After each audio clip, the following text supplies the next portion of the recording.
Most procrastination advice is useless when uncertainty is the real problem, because you don't need more discipline or a better morning routine, and you probably don't need more information either.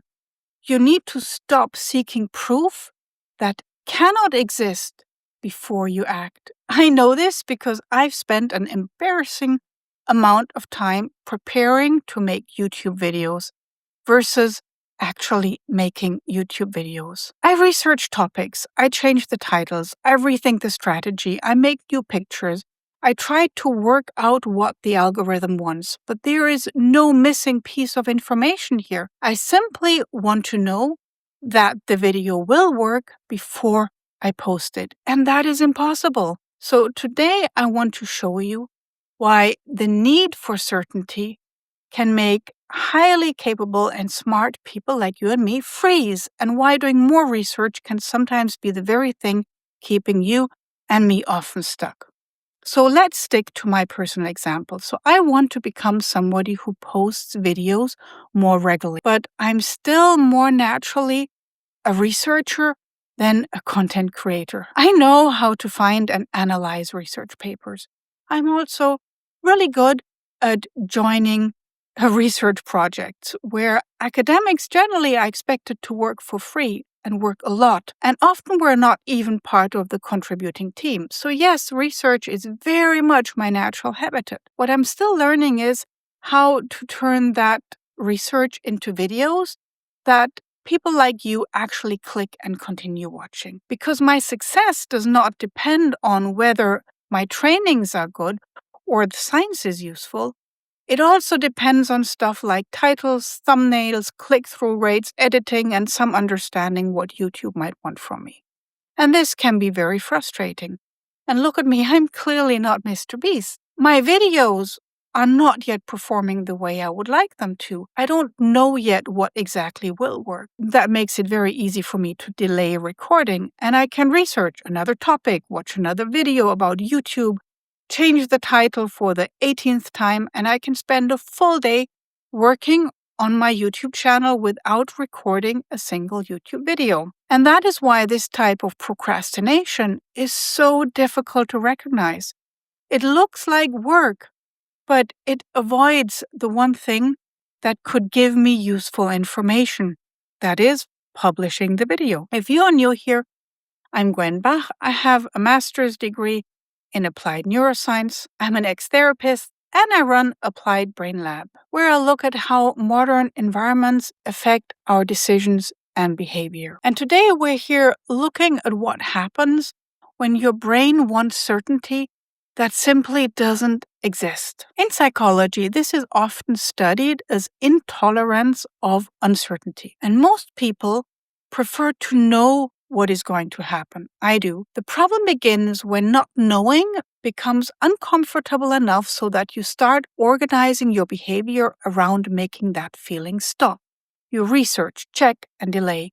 And you choose too quickly almost because any answer feels better than no answer. And you may already know what to do next. I know I need to record videos. And what I couldn't know is whether people would watch them or whether 2 days of work would just be shown to 5.5 people. Thinking harder could not answer that because the answer does not yet exist, right? So the same is true in business. So you don't know whether people want your offer until you show it to them, or you don't know whether your email will work until you send it. So at some point, the information you want can only be created through action. And that is why you can feel frozen, even though you know the next step. You know exactly what to do. You just don't know what will happen after you've done that step. Al, in 2018, reviewed the neural and physiological processes involved in intolerance of uncertainty. So research here suggests that uncertainty can be processed as threatening, even when there is no clear or immediate danger. Your brain starts scanning for possible mistakes and negative outcomes, and you wonder what you have missed, whether you should still wait until you understand the situation better. Those thoughts sound sensible, which is why they work so well as procrastination, and your brain is trying to reduce risk for you, but some risks cannot be removed before you act. So I can improve my video, the audio, I can prepare more, I can learn more, I can make better thumbnails, but I can never guarantee if or not people will watch it. So the search for certainty can continue indefinitely because no amount of research can provide me with that guarantee. Fortunas and Thomas in 2018 linked intolerance of uncertainty with checking and procrastination. Checking feels useful because it briefly reduces uncertainty, but it can also prevent you from getting the thing you genuinely need. That's feedback. If I hesitate to publish because I worry that my channel will not grow, I publish less and I get less feedback. And then I learn more slowly and the channel does grow more slowly too. And that is the irritating part. The strategy my brain designed to protect me from failure starts to contribute to my failure. Uncertainty does not only make us delay, it can also make us choose too quickly. Blonsky and Weber in 1996 described it as seizing and freezing.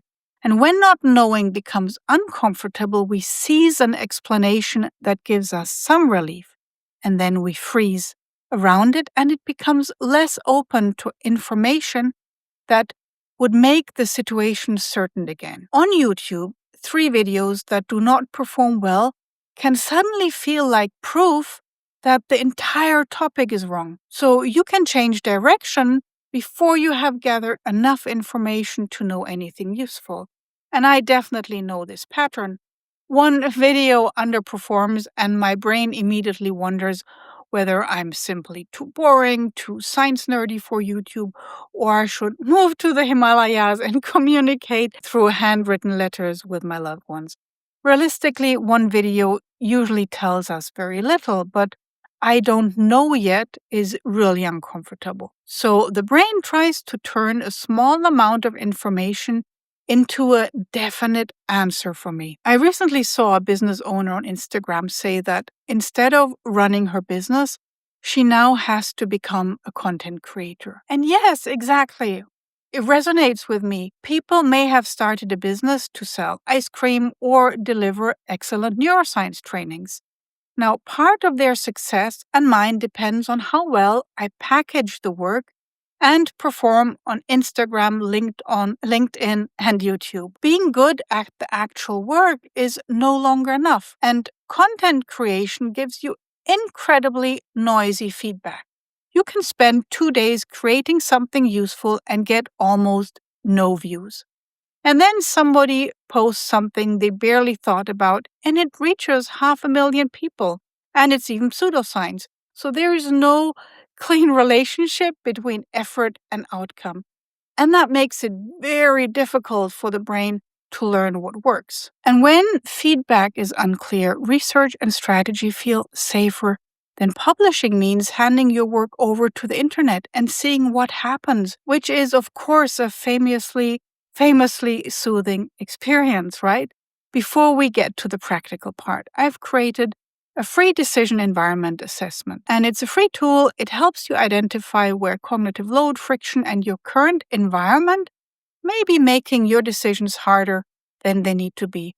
You'll find the link in the description below. So take a piece of paper and write down one thing that you're currently delaying because you do not know what will happen. And then ask yourself, what exact information am I still missing?